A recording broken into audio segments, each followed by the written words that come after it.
30-minute reviews, Beware of Spoilers, and Exploring Hyperspace Lanes are all available ad-free. But if you want to support the show, you can go to bewareofspoilers.com and click the support button that's available on the Spotify website. Thank you.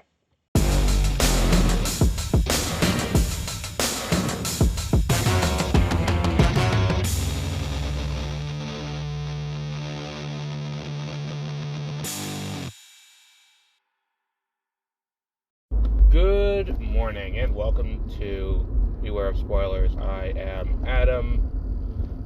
I'm tired. It is... What is today? Today is Thursday. The whole week is... I go to the movies on Wednesday for a preview screening, and it totally throws off my whole week. Because there's that expectation that, you're going to the movies, so it's probably Thursday or Friday. But no, it's Wednesday, so I still have 2 days left till the weekend. Last night we talked about The Fall Guy. That was this week's, big movie, because we're not getting in my theater. What was the other movie? I saw The TV Glow, which I wanted to see.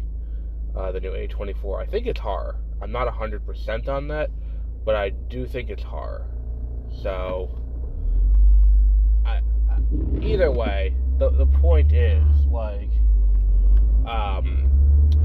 so that we did that yesterday. We're going to see, Phantom Menace, and that's part of the issue, is that there are so many reissued movies in theaters right now.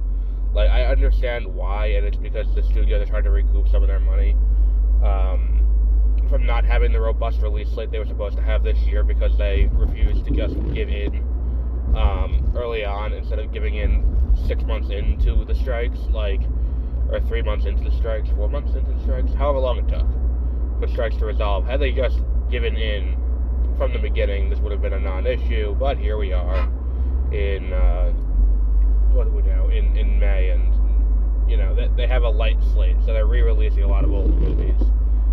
So, Aliens playing this weekend, and we have Spider-Man all week, every week, from Sony, although Sony's issues are a little bit deeper than just, the strike. Regardless, the point I'm trying to make is,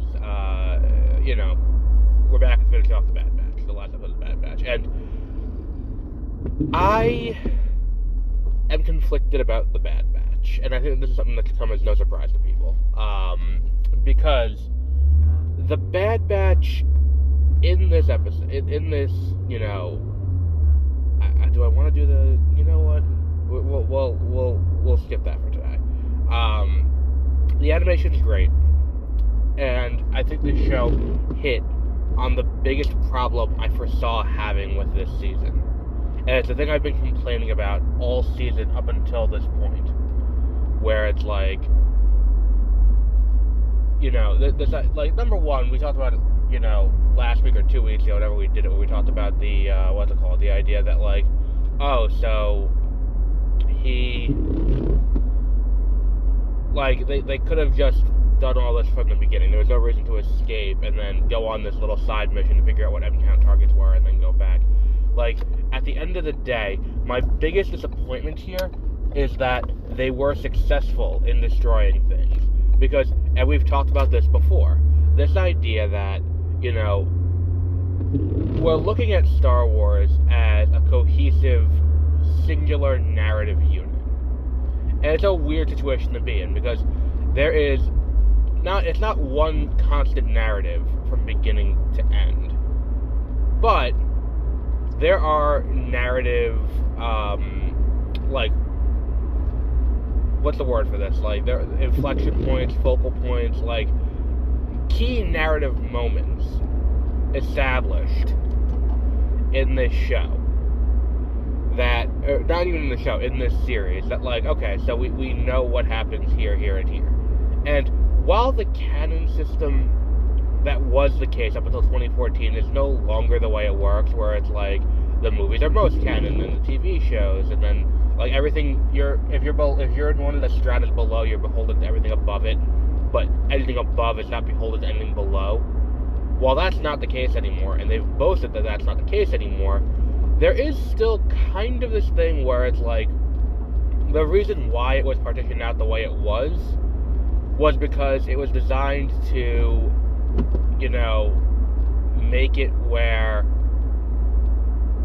the more people know it, that's something it's beholden to. Like, obviously the most people know the movies, then probably the TV shows, then probably the video games, or then probably the books, and there was books and video games. And when the system was created, this was back before,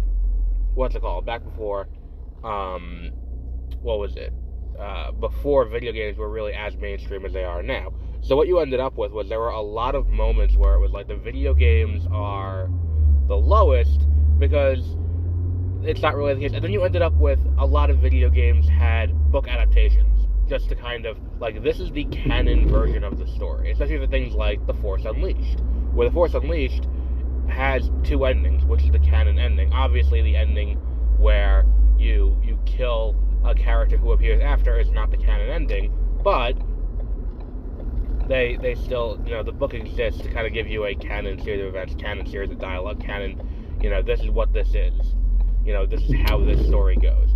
And I understand that. And my issue with this is all a roundabout way of saying, why did we go on this circuitous journey to be like, okay, so after all of this nonsense we've gone through this season, they destroyed Project Necromancer.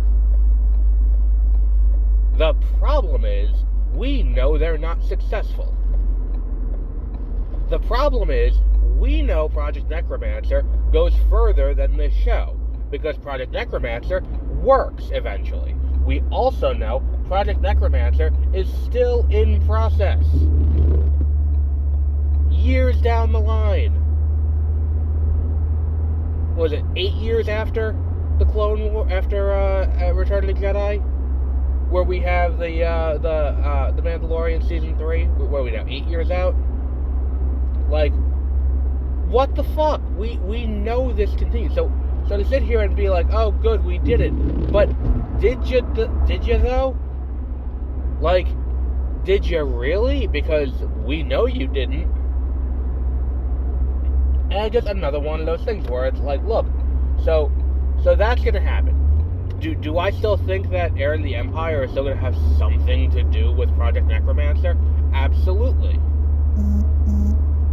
Like, what the fuck? And it's like, here's the thing, it's like, okay, so great, so you stopped development on Project Necromancer.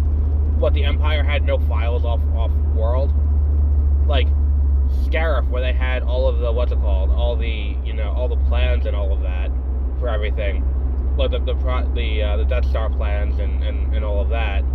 Like, they didn't, that was an Imperial, like, archive of plans. They don't have Project Necromancer there, or a backup of the data there on a data tape. Like, the whole thing is kind of just a little bit odd. Like, the whole thing is just, like, it's an odd choice. Because, for me, too, letting these characters live out and just be like, okay, we are going to retire now, doesn't feel satisfying. This does not feel like these characters. This does not feel like the journey that these characters went on was to be like, and now we're going to sit, and we are going to relax, and we did what we had to do. Because it's not like the Empire doesn't know, like, I just didn't really like this finale. I think they totally botched the finale. I'm not saying they don't deserve a happy ending. I'm saying that these characters don't deserve, but don't, I don't think they have it in them, fundamentally. Like, we've talked about this before on several occasions, this idea of, like, again, goes back to the Epic of Gilgamesh, it goes, it is one of the oldest stories. What does a warrior do when there's no war left to fight? And what we have here are warriors who still have a war to fight. It's just some of them can't do it anymore. And I get that, but, like, this doesn't feel like a good send-off for these characters. this doesn't feel like something that I'm like, okay, this was we went on a good journey with these characters to learn all this. And again, what the fuck did what's-her-name have anything to do with this? Asajj Ventress have anything to do with this?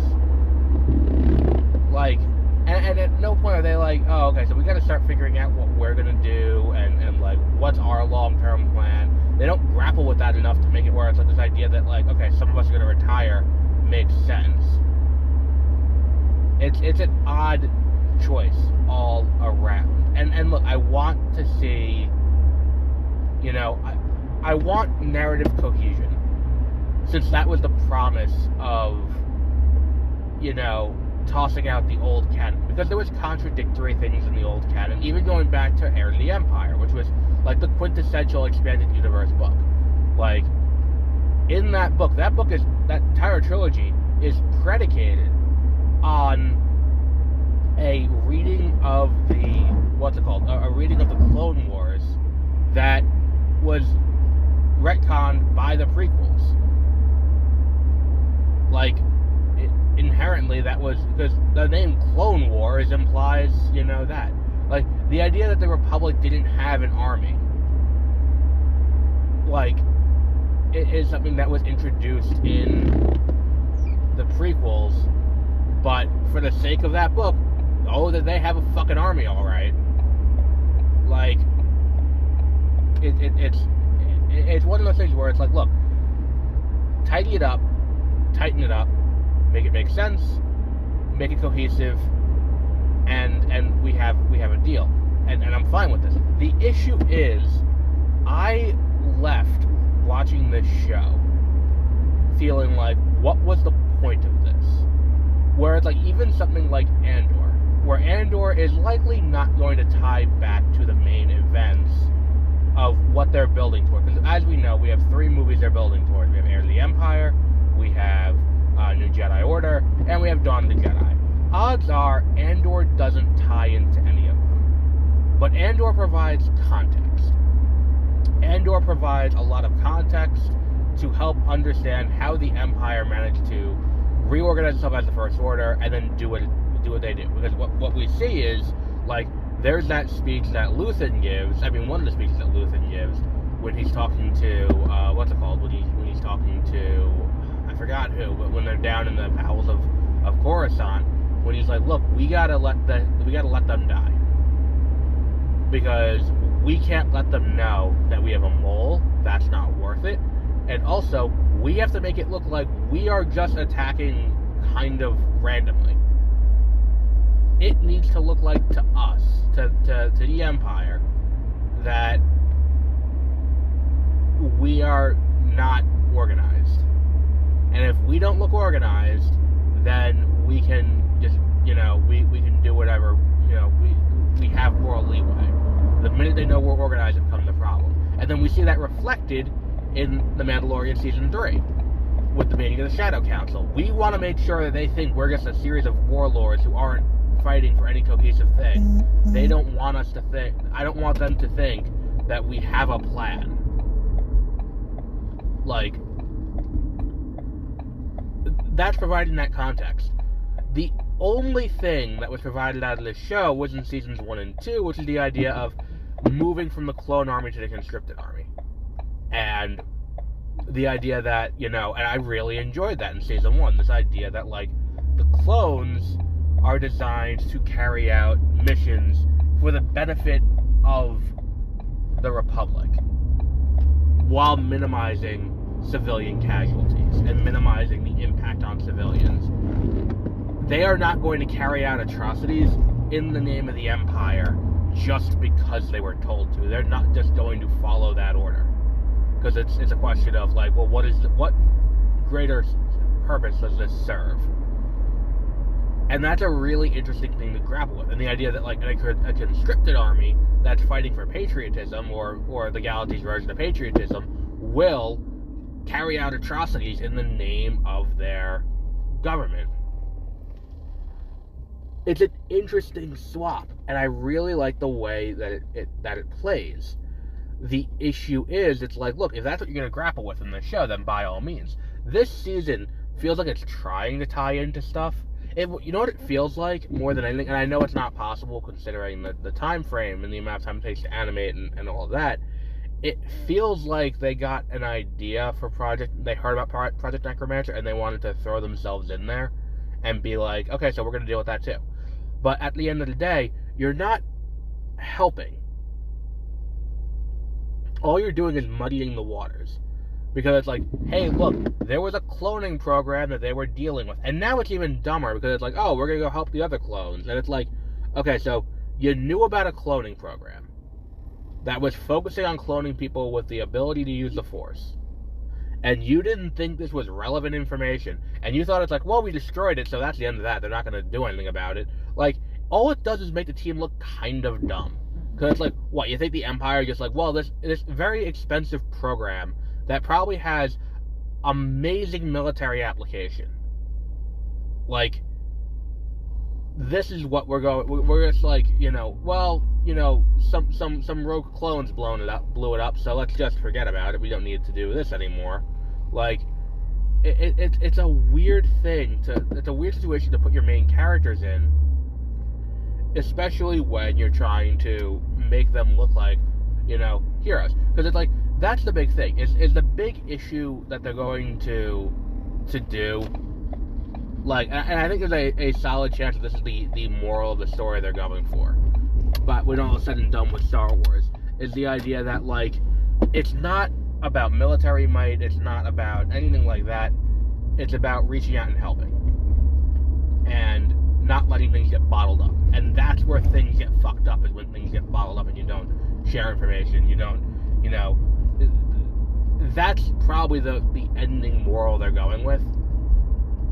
But, like, what the fuck? Like, I don't know. It just, like, it's one of those things that's, like, so far under the surface that it's like, okay, so I have to,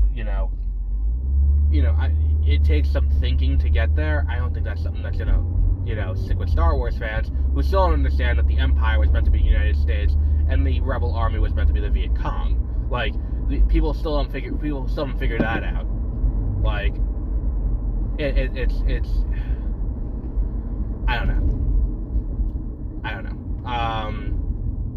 But yeah, like, I guess we'll wrap this up here. Next week we'll do a full discussion of the Bad Batch beginning to end, where we touched on it a little bit today, but like kind of what the entire show was about, and kind of a post-mortem. Tomorrow we'll be doing X-Men 97. We'll be catching up with the girls on the bus later this weekend, probably Saturday. But until our next episode, have a great rest of your week.